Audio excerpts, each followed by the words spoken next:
DDT linked to higher risk of diabetes among Asian Indian immigrants to U.S.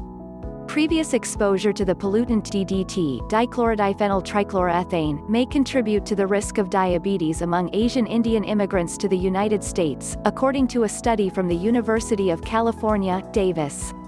The study, published today in the American Chemical Society's journal Environmental Science and Technology, linked high levels of DDT, or dichlorodiphenyl trichloroethane, in Indian immigrants with risk factors for metabolic disease. Our findings evoke a new interpretation of Rachel Carson's famous book Silent Spring, in that the high DDT exposures of South Asian immigrants in the U.S. currently fall on deaf ears in the U.S., said lead author Michelle Lamerle, an associate professor in the UC Davis Department of Environmental Toxicology. Although DDT remains in use in other nations and migration globalizes these exposures, people in the U.S. often mistakenly regard DDT exposure as no longer relevant to our society due to its ban in this country nearly 50 years ago. Lamerle said that high exposure levels in these immigrants may be causing their increased risk of obesity and other metabolic diseases, but medical doctors are often not aware of that possible link. Diabetes and DDT.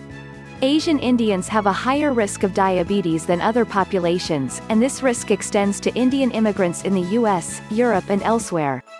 In 2004, the United Nations Stockholm Convention banned the production and use of many persistent organic pollutants, or POPs, such as DDT and polychlorinated biphenyls, or PCBs.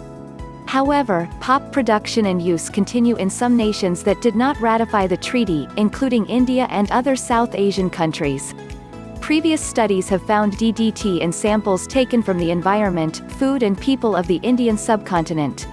Lamerle and colleagues wondered whether prior exposure to DDT and other POPs could influence Asian Indians' diabetes risk, even after they had immigrated to the U.S. based on results from animal studies. The researchers hypothesized that POPs could contribute to diabetes by causing excess fat deposition in the liver, which in turn can lead to insulin resistance. POP test. To test their hypothesis, the researchers examined the levels of 30 environmental pollutants in blood plasma samples from 147 Asian Indian participants, 45 to 84 years old, living in the San Francisco Bay Area. The researchers detected levels of numerous POPs that were much higher than levels previously found in other U.S. populations. In particular, people with higher levels of DDT in their blood were more likely to be obese, store excess fat in their livers and show increased insulin resistance compared to people with lower levels.